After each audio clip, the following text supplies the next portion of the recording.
Alright guys, welcome back. This tutorial is part 3 of the Toolbox project. By now you guys should have drawn the base and the ends, and today we are going to draw the sides of our toolbox. So to get started, I'm going to create a new part studio.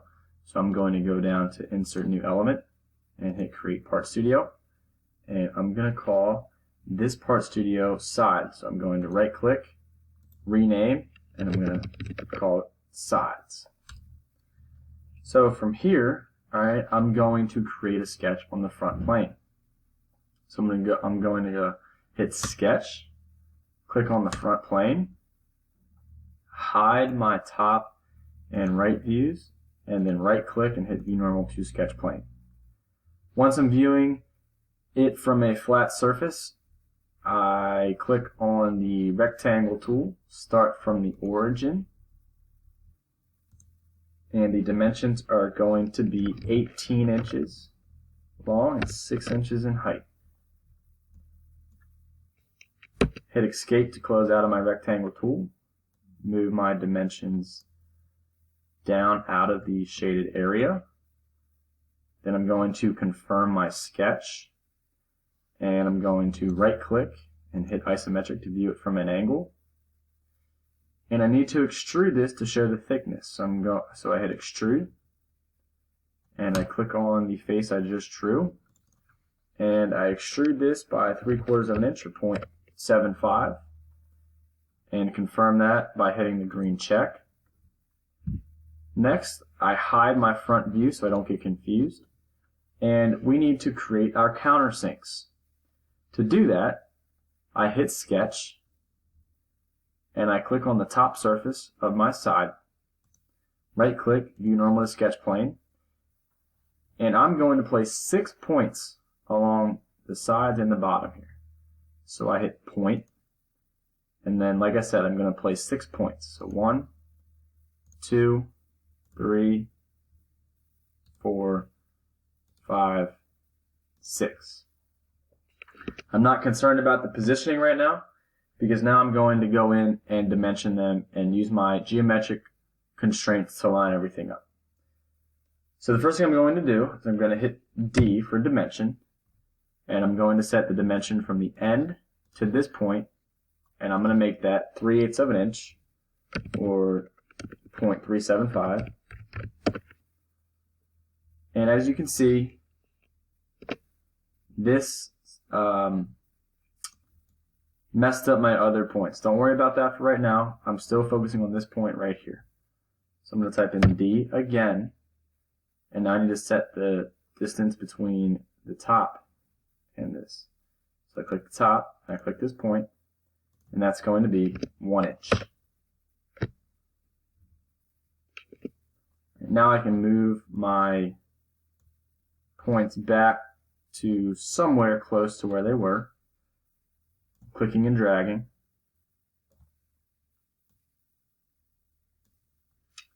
And I'm going to now set the dimension for this point. So I'm going to hit D, and from the bottom to this point, it's going to be 1 inch. And I'm going to use my vertical constraint to make sure that this point is lined up with this point that I just dimensioned. So I click this point to set my vertical axis, and then I want to line up this point, so I click that point, and as you can see, both of these points are now lined up. Next, I'm going to dimension these 2 points right here. So I'm going to hit D for dimension, click on the bottom, and click my point, and these are also going to be 3/8 of an inch away from the bottom.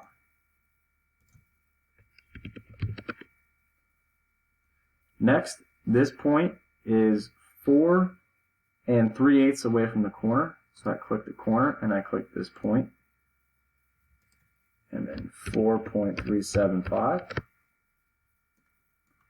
And this point is 14 inches away from this corner. So I click the corner, click the point, 14, hit enter.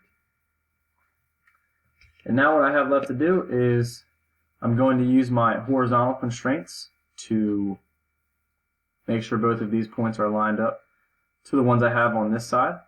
So I come up to my geometric constraint and I click horizontal. And this is my axis that I want to set, so I click this point, click that point, and then the same thing down here, this is the axis that I want to set. I click that point. Now you can see they are on the same horizontal axis. The next thing I need to set is the dimension between the end and the point, so I click on D again for dimension. Click on the end, click on this point, and this is 3 divided by 8, or 3/8.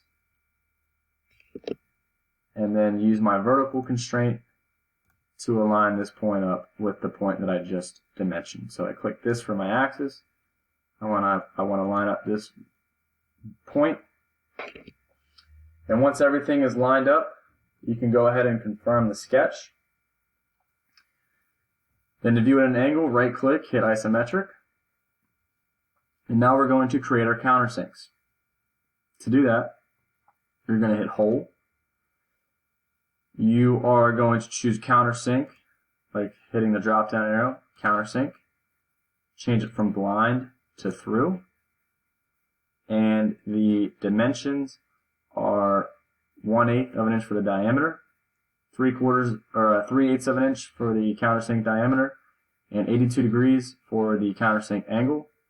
You should be using the ANSI and the drilled hole type. Once you have those settings, you can click on your points that you just placed.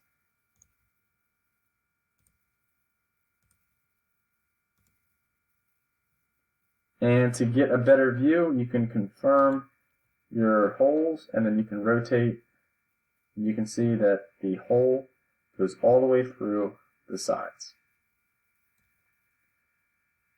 To view it isometrically again, or view at an angle, right click, isometric. And now we're going to add our chamfers. So we're going to hit the chamfer tool, and we're going to chamfer all 4 ends, all 4 sides of the front of the board. So we're going to click this end, this end, this end, and this end. And we're going to change the dimension from 0.2 to 0.125 or 1/8. Hit the green check. And we're going to rename this part. We're going to, don't want to change the properties. We're going to rename it sides. We're going to change the material to poplar. And we're going to change the color to a bluish color. So there are your sides. All right, in the next video, you are going to be drawing the handle for your toolbox.